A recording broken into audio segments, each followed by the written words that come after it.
morning sa inyong lahat, mga kapatid. Ito na si Patupat. Nag-exercise tuwing umaga. Nag-exercise tayo tuwing umaga. Upang ang katawan na ay sumigla.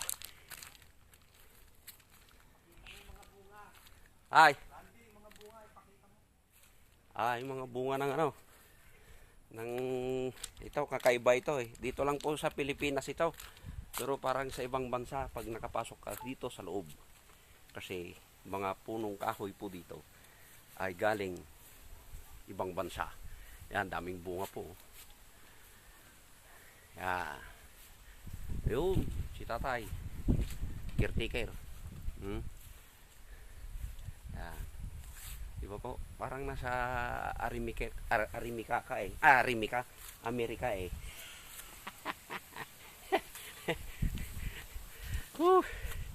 Matindi. Parang sa Arimika. Oh, yung van dito kahapon. Dito nagparada. Ayun na. Tao na nagtulak daw sa kanya. Eh, hindi naman kasi 4x4 ang Grandia eh. Dito siya nagparking eh.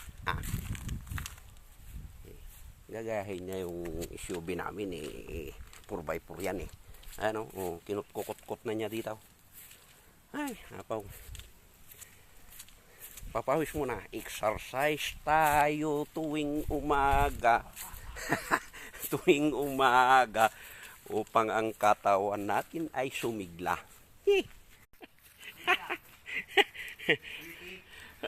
Ay. Si Sweetie, nanonood lang yon. Good morning! Nanonood lamang yun si Sweetie. Kasi malayo yung ano eh. Yung rest house ng sa'yo. Doon. Yeah.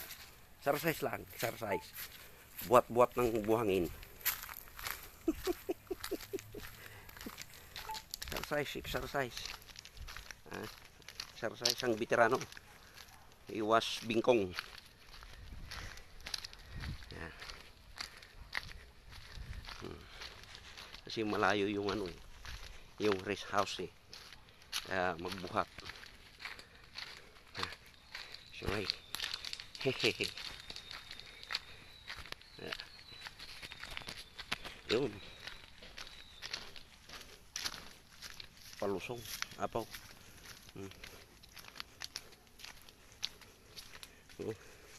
Doon pa sa baba.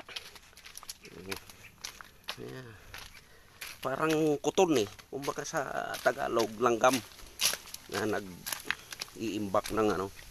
Para meron siyang magawang bahay. Yan. Yan ang buhay ng veterano yan. Construction. Ha? Sure eh. Di nakaipon na. Kaya walang imposible na mabahayan mo yung bangin eh. Kasi may paraan. Yan manual, mano-mano pa. May burnay pa si Kate. Mga antik. Mamaya halo na yan. Hindi sabihin na bangin yan. Pinoy eh. Kayang-kaya yan eh. Diba po? Dinalawa ko kanina eh. Hal-hal si Patupat eh. Sabi ni pare, isa lang.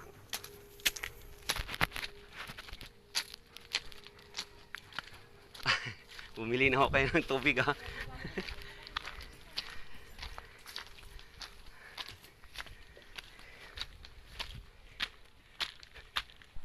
May tinik pa yung sinilas ko. Hanap buhay akong tiyaga-tiyaga lang. Suray. Yung ban mo kapatid, huwag mo nang ilagay dito pagdating mo ikaw naman eh. Daming tao tuloy ang perwisyo kapon. Tulak ng ban. Wala na, hindi na makakyat. Yan lang ang inaakyat niya eh. Sabi niya kasi Grandia eh, malakas eh. Yun, kailangan ng 4x4.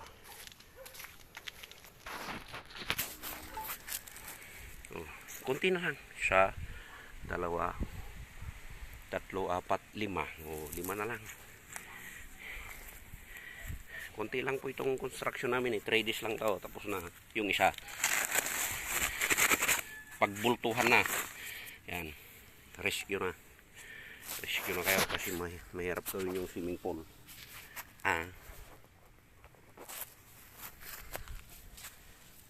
Mahirap gawin yung swimming pool. Yung mga gustong trabaho, antayin nyo yung tawag ko. Hindi po ako madamaw. Madamaw siya din patupat eh. Ito, amin-amin lang to. Sinasabing dating magbubukid. Yan lang. Simpleng trabaho.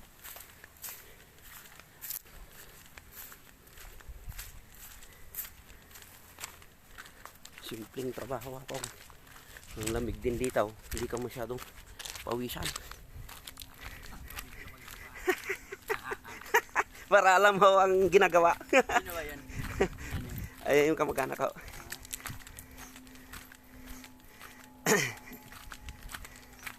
So, Ray. Tsaga-tsaga lang sa buhay.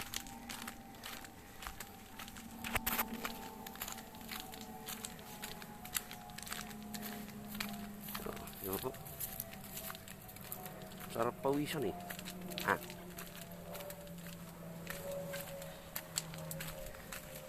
Pahinga muna. Pahinga muna. Hingal din eh. Kasi bundok eh. Parang katumbas lang ito ng isang basic load ng sundalo. Itong kinakarga ko ngayon. Isang importin, kung ano yung issue mo, o machine gun. Yan lang po. Tapos bandular mo, pagkain mo, sardinas, dilata, skyflakes, biskwit. Ayun, yung mga laman ng bagpak ng sundalo. Mga sardinas po. Yan. Kasama na yung bandular mo, granada mo, lahat. Akyat sa bundok. Ito. Lalakad ka ng 32 kilometers to 40 kilometers araw-araw. Lalo na yung mga special process dyan. Diba? Kasi yun, naranasan ko lang sa bundok ng Tanay nung ako'y nagtitraining. Yan po. Yan ang buhay ng sundalo mo. Kahit anong trabaho. Ray. Di ba po? Kasi kung hindi ka nagsundalo, wala na. Ugod na magbuhat niyan. Parang basic load lang yan. Nandun na yung mga damit mo, kumbat mo, importin mo kung importin ka, machine gun kung machine gun ka, lalo na yung meron pa yung mortal. Base plate pa lang noon, apang yari na. Ganon ang buhay ng sundalo. Base plate pa lang yan. Mga kapatid, hal-hal na ang dila mo daw. Ay, paano yung kanyo niya? Di ba ba? Kaya tulong-tulong lang. Kasi yung nagpapabigat doon, mga bala mo eh. Bala, sardinas, mga dilata. Yan ang buhay sa bundok. Kasi pag nagluto ka, may usok, kita ng kalaban, may tao doon. Yung